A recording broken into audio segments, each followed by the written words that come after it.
Léa, chapitre 11, Les éclats de Néra. Un chapitre écrit par Johann Guillot-Bachet. Une violente bourrasque souleva le sable de l'arène alors que le sortilège du sablier se dissipait. Les murs d'enceinte s'éclipsèrent comme un décor articulé de théâtre changé entre deux actes. Au-dessus de Léa et de ses compagnons, Thor et Lyre réapparurent, deux boules de feu incandescentes. Pour la première fois depuis leur sortie des geôles, Léa observa la réalité du territoire des pierres, loin des artifices de Wargok. La terre était craquelée, nue et aride. La chaleur écrasait l'air vicié de cendres et de poussière. Partout, des roches noires, de grandes colonnes de basalte et des falaises tristes. Et face à eux, sous un ciel bleu électrique, le mont inaccessible, la forteresse du Cruel. Les enfants de Wargok avaient disparu, les sans-noms et les archers s'étaient évaporés comme des grains de sable portés par le vent. Des corps tombés au combat, il n'en restait qu'un. Tout près de Léa, lové à ses pieds, le corps de son père. « Papa !» Léa gémit, une longue plainte déchirante. Elle s'agrippa à son père, le secoua, laboura son torse de ses mains pour le ranimer. Azam et Seth la forcèrent à reculer, alors que Zeng et trois compagnons enveloppaient le corps d'une longue toge. « Papa !» La jeune fille se contorsionna pour échapper à leur entrave, mais ils la retinrent. « Léa, nous sommes là, avec toi, pour toujours. Tu n'es pas seule, tu ne seras jamais seule. » Il bredouillait, cherchait les mots qui apaisent. En retrait, effondré lui aussi, Stégus se taisait. Il avait failli. Tous les autres prisonniers les avaient rejoints. Ils se tenaient autour du corps de Mick et sous la direction de Zeng, hissèrent la dépouille de leur compagnon sur une civière de fortune. Puis lorsque tout fut prêt, Zeng s'approcha. « Il faut y aller !» Mais Léa n'entendait pas. Elle se tenait à genoux, prostrée, les yeux perdus au cœur des roches noires qui serpentaient à l'infini. Seth tenta de la ranimer. « Écoute, Léa, nous devons partir. Wargok n'en a pas fini avec nous, il va renvoyer ses armées. » Azam lui prit la main, caressa le plus tendrement possible sa peau fragile. En vain. Zeng écarta alors Azam et Seth. Il posa ses doigts ridés dans le dos de la jeune fille. Aussitôt, les voix et les bruissements autour d'elle s'étouffèrent. Peu à peu, elle perçut d'autres sons, plus lointains. « Qu'est-ce que... » ?»« C'est un chemin de son, Léa, fille de Mick. » Les grondements de la lave, les claquements métalliques des armures, les rugissements âpres et rugueux des ignobles créatures. Le chemin de son les menait tout droit au cœur de la forteresse de Wargok. Et enfin, elle l'entendit, le ricanement démoniaque, cruel de celui qui avait tué son père. Léa frissonna. Dans toutes les particules de son corps s'immisçait l'ignominie du monstre. Il jouissait de sa victoire, convaincu que jamais plus Léa ne pourrait se dresser face à lui. « Comprends-tu à présent pourquoi tu dois te relever ?» Léa fixa Zeng, la forteresse, son père mort, puis, sans un mot, elle se redressa. Dans son regard brillaient les flammes des deux soleils, et l'éclat de Néra les enveloppait d'un halo blanc. Stupéfaits, Azam et Seth reculèrent. Ils avançaient avec peine. Déjà la peau de Léa se craquelait dans l'air brûlant. Nul abri, nulle ombre où se terrer, un horizon de feu. L'île des guérisseurs et sa végétation foisonnante, les dunes de sable rose et les landes verdoyantes paraissaient bien éloignées. Des souvenirs enfouis sous les couches de poussière noire. Léa s'était résignée à lâcher la main de son père. Son corps était toujours porté par les prisonniers. 4 années de solitude, sous terre dans ce monde inconnu, à vivre parmi des gens dont il ignorait tout, privé de sa famille, de ses amis, de sa Marie-Jeanne chérie et de la mère immense qu'il affectionnait tant. Il n'était pas seul. Léa secoua la tête d'un mouvement rageur. Elle ne voulait pas des pensées compatissantes de Stégus. À quoi bon avoir des griffes acérées, des crocs plus durs que les diamants, l'agilité des félins, s'il n'était même pas capable de protéger les siens? Elle lui avait fait confiance. « Protège mon père !» Et maintenant, le corps de ce dernier croupissait sur un brancard cahotant, brûlé par le feu des deux soleils. Une deuxième mort. Il n'était pas seul. La phrase de Stégus résonnait en elle. Elle remarqua alors les regards chargés d'affection que les porteurs tournaient vers le corps éteint de son père, leurs yeux brillants, les murmures secrets qu'ils susurraient. Malgré Thor et Lyre qui les inondaient de feu, malgré l'épuisement, ils ne l'abandonnaient pas. Ils se relayaient, les uns après les autres, à ses côtés. Non, son père n'avait pas passé seul ces 4 années. Sans aucun doute, dans ces geôles surpeuplées, avait-il appris à connaître ses compagnons d'infortune.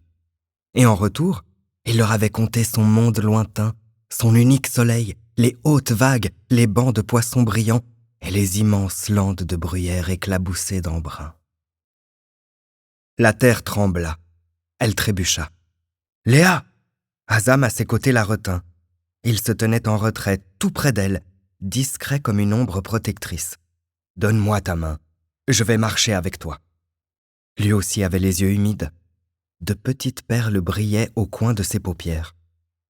Elle lui confia sa main, leurs peaux se nichèrent l'une dans l'autre. Soudain, la colonne s'arrêta. Outre Léa et ses compagnons, ils étaient une trentaine, ralliés au fur et à mesure de leur marche. Certains encore vifs, d'autres amaigris par des mois ou des années de privation. La plupart se couvraient le visage et plissaient les yeux alors que les 2 astres ardents entamaient enfin leur lente descente vers leur horizon séparé. « Ils arrivent !» Seth et Azam échangèrent un bref regard. Un nuage étrange de poussière et de vapeur sale se dirigeait droit vers eux. « Nous devons trouver un abri, vite! Là, sous la roche !» Seth désigna devant eux un renfoncement sous une énième falaise. Partout, le sol était découpé, déchiqueté par de grandes ornières taillées dans la lave durcie. Seth battait des bras, courait pour presser les retardataires. « C'est inutile, ils nous trouveront !» Zeng regardait, flegmatique. Seth s'agitait en vain. Léa se tourna vers lui. « Comment ?»« Ils savent précisément où nous sommes. Du sommet de sa forteresse, Wargok voit tout. » Seth, essoufflé, ragea. « Mais alors quoi ? On va s'asseoir là et admirer les couchers de soleil ?» Azam aussi s'emporta. « Il nous faut un abri.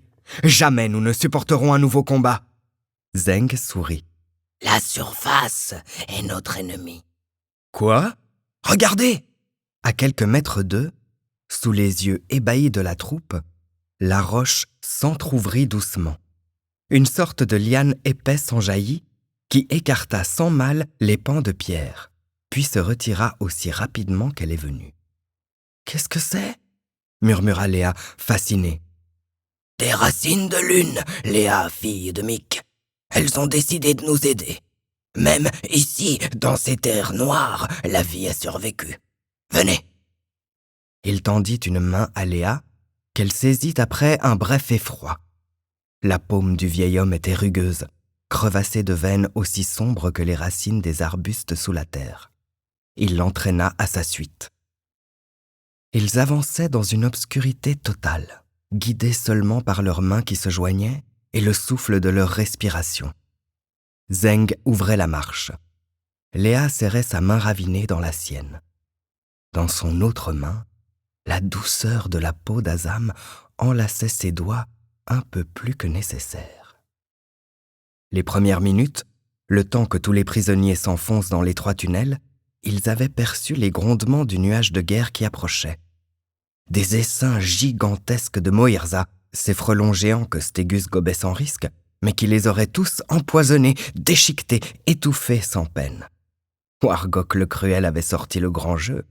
Il était visiblement décidé à en finir. Le tunnel cessa rapidement de descendre et s'aplanit. Zeng murmura dans le noir. « Les racines de lune ont creusé ce passage. Elles ont foré la terre et la pierre pour nous accueillir. » Pourquoi nous ont-elles aidés ? L'eau. Nos corps sont façonnés à la même source. Cette eau que ton père aimait tant, Léa, fille de Mick. Mais les Moïrza, les Milvus, eux aussi sont composés d'eau, non ? Intervint Azam, inquiet que les hordes de frelons puissent les suivre. Non, jeune maître désert. Les créatures de Wargok sont faites de cendres, de feu, de ce qui est sec et desséché. La lave tiède est leur eau. Derrière nous, la roche s'est déjà refermée. Au bout d'un long moment, ils entrevinrent devant eux un point de lumière croissant, une lueur douce, blanche, aux reflets multiples. La marche devint plus aisée.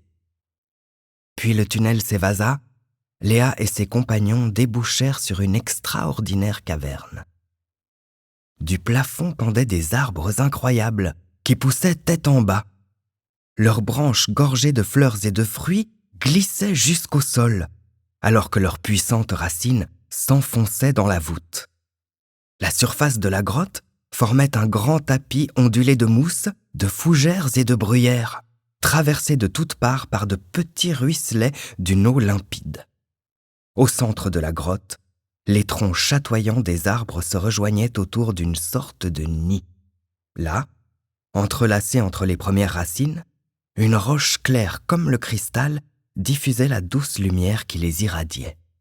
Partout aussi, l'eau, humidité brumeuse, cascades aux 1000 facettes ou rigoles ondoyantes. « C'est incroyable !» souffla Seth. « Qu'est-ce que c'est ?» demanda Léa en montrant le nid. « Un éclat de lune. Néra, la déesse lune, nous protège des feux trop brûlants de Thor et de Lyre. Elle envoie parfois sur notre planète des fragments de sa surface. Les arbres de Néra poussent à sa lumière et leurs racines percent la surface pour prélever un peu de chaleur solaire. Ainsi, sous terre, la vie persiste. » Éblouis, juchés sur leur petit promontoire, ils contemplèrent tous les recoins féeriques de la caverne. Des animaux merveilleux vagabondaient çà et là, se désaltéraient à l'eau claire des sources ou se repaissaient des feuilles craquantes et odorantes qui glissaient au bout des branches. Doucement, le vieux Zeng tendit sa main rêche à Léa. « Léa, fille de Mick, nous devons laisser entrer les autres. » Elle sursauta, comme arrachée à un rêve extraordinaire. Elle se souvint alors des prisonniers, de Wargok, de son père. Ils descendirent. Suivant les instructions de Zeng, les porteurs déposèrent le corps de Mick sur une butte couverte de fleurs claires, sous les souches des grands arbres. Juste au-dessus, l'éclat de Néra étincelait. « À présent, rendons hommage à ton père. » Tous formèrent une grande ronde. Azam et Seth se placèrent chacun d'un côté de Léa. Stégus, seul, errait à l'écart, solitaire et affligé. Zeng se tourna vers Léa. « Léa, ne crois pas qu'il ait failli. Ce qui s'est produit était écrit à l'avance. Le sort du sablier ne nous laissait aucune liberté. Wargok voulait que tu te sentes trahi, que tu perdes confiance en ceux qui t'entourent. Il voulait aussi que ton père meure devant toi et se repaître de ta peine. » « Mon père. Il devait protéger mon père. »« Et laisser mourir tes amis. Illusion, Léa. Tout choix n'était qu'illusion. Wargok est un puissant sorcier. Il excelle à instiller le doute dans les esprits les plus forts. » Pourquoi sommes-nous encore en vie s'il avait tout prévu ?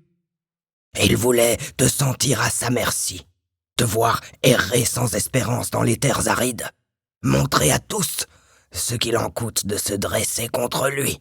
« Mais ça ne s'est pas passé ainsi, » murmura Stégus en pensée. « Non, mon ami, ça ne s'est pas passé ainsi, car Wargok ignore tout des secrets de Néra et le monde souterrain du territoire des pierres lui est caché. » Léa se tourna vers le Zorg. Ainsi, Zeng aussi entendait leurs pensées. « Néra m'accorde bien des pouvoirs en ce lieu, » lui souffla-t-il.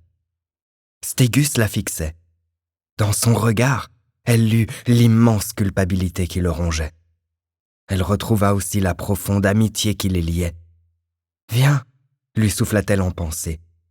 Le grand Zorg la rejoignit et s'accroupit à ses côtés. Les arbres racines chantaient. Une mélopée douce comme les pelouses floconneuses de la grotte, puissante comme les troncs épais qui ondulaient au-dessus de leur tête. Les racines vibraient et les corps de Léa et de ses compagnons entraient en résonance avec elle. Tous étaient réunis autour du défunt. Les larmes coulaient, se mêlaient aux minces filets d'eau à leurs pieds. Mais l'espoir renaissait. Léa sentait son cœur se raffermir. Ne retiens que le bonheur de nos retrouvailles. Azam la serrait contre lui. L'odeur entêtante de sa peau se mêlait au parfum fleuri des minuscules serpents de brume qui flottaient autour d'eux. Elle avait perdu son père une deuxième fois. Une cruauté du destin. Et pourtant, son papa chéri l'avait attendu tout ce temps. Il avait survécu pendant 4 années, par amour pour elle, pour la guider une dernière fois. « Léa, fille de Mick, l'heure est venue !» Zeng se tourna vers elle. Sa voix était forte. « Les racines de lune sont prêtes. Elles vont ensevelir ton père dans la roche au-dessus de la grotte. Et de l'eau de son corps jaillira une nouvelle racine qui se joindra aux autres. Ainsi, ton père redeviendra eau et vie et restera animé par l'éclat de Nera. Es-tu prête ?» Léa hocha la tête. Lentement, 2 puissantes racines s'extirpèrent des arbres de Nera et vinrent saisir le corps de son père. Elles l'élevèrent jusqu'à la voûte, s'immobilisèrent un instant pour lui rendre un dernier hommage. Puis la première racine fendit la roche sans bruit, et la seconde se glissa à sa suite, emportant le corps de Mick. Les racines réapparurent, et derrière elles, l'orifice se referma. Il n'y eut nul grondement, nul éclat de pierre, juste cette immersion secrète dans la terre et la roche. Alors les têtes se courbèrent. Seth prit une main de Léa dans la sienne, Stégus posa sa patte sur l'autre, tandis qu'Azam l'enlaçait tendrement pour mêler ses larmes aux siennes. Les heures qui suivirent, tous se reposèrent. Ils burent, mangèrent. L'eau de la caverne soulageait bien des peines et des tourments. Quant aux fruits, ils avaient une saveur sans égale, et leur pulpe revigorait aussitôt les muscles et les chairs. Les corps épuisés se ressourcèrent rapidement. « Léa, nous devrons partir demain, au crépuscule. » Léa et ses amis s'étaient isolés avec Zeng.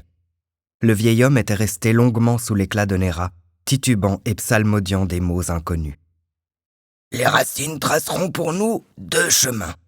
L'un d'eux mènera au cœur de la forêt de l'Arbre-Monde, dans la cité des Eurindi. L'autre, au pied de la forteresse de Wargok. » Seth et Azam commencèrent à argumenter. Le retour à la cité des Eurindi leur permettrait d'attendre des renforts. Azam était décidé à convoquer les maîtres des airs. La situation l'exigeait. Les siens devaient prendre parti. « Mais nous perdrons tout effet de surprise !» s'exclama Seth. « Tandis que maintenant, Wargok ignore où nous nous trouvons. Ses armées patrouillent certainement dans tout le territoire des pierres à notre recherche. La garnison de sa forteresse est considérablement amoindrie. » Ils discutèrent encore, puis Léa, silencieuse jusqu'alors, se redressa. Tous se turent. Elle parla d'une voix claire. « Qui, ici, est en état de se battre ?» Un à un, les anciens prisonniers se levèrent. « C'est de la folie !» lui souffla Stégus. « Regarde, certains n'ont même pas la force de tenir une arme. » Demain au crépuscule, nous prendrons le chemin de la forteresse. Tous ceux qui peuvent se battre pourront venir. Les autres prendront l'autre voie vers la cité des Eurindi. Puis, elle se tourna vers Azam. « Azam, tu les guideras. » Le jeune maître des airs changea de couleur, affligé. Elle ne lui laissa pas le temps de protester. « J'ai besoin de toi. Tu dois contacter les tiens et les convaincre de nous aider. » Azam ouvrit la bouche, mais il vit dans les yeux de la jeune fille que sa décision était irrévocable. Il baissa la tête. Qu'il en soit ainsi. L'éclat de Nera faiblissait. les parois de la caverne s'étaient obscurcies, et l'un après l'autre les prisonniers s'assoupissaient. Déjà 7 ronflaient sous un entrelac de fougères. Azam s'était assis seul. Léa se glissa à ses côtés. « Tu m'en veux ? Je veux rester près de toi. Tu n'as plus confiance en moi ? Si, c'est pour ça que je te demande de partir. Nous avons besoin d'aide. Toi seul peux nous en apporter. Et si tu es blessé ou capturé ? Je peux me défendre, tu sais. J'ai appris à tes côtés. Je ne veux pas qu'il t'arrive quelque chose. Léa, fille de Mick. Un sourire triste traversa son visage. Doucement, Léa prit sa main dans la sienne. Moi non plus, je ne veux pas qu'il m'arrive quelque chose. J'aimerais beaucoup revoir ta bouille, je crois. Et tes pieds surtout. J'adore tes pieds. Azam la regarda avec une telle stupéfaction qu'elle manqua s'étouffer de rire. Ils s'allongèrent tendrement l'un contre l'autre sous la haute voûte des arbres. Les animaux Ikis ne se trompent jamais, ronronna Stégus. Vous avez écouté Léa, un roman collectif des éditions Okama, par Catherine Roland, Marie-Christine Horn, Florence Herleman, Gilles Marchand, Carmen Arevalo, Juliette Noton, Mélanie Chapuis, Zelda Chauvet, Marilyn Stellini, Leila Bassein, Johan Guillaume-Bachet, Laurent Feuz, Nicolas Feuz, Kalikis. Un livre audio produit par Tell Me the Story, réalisé par Cornland Studio, et mis en voix par moi, Xavier Loira.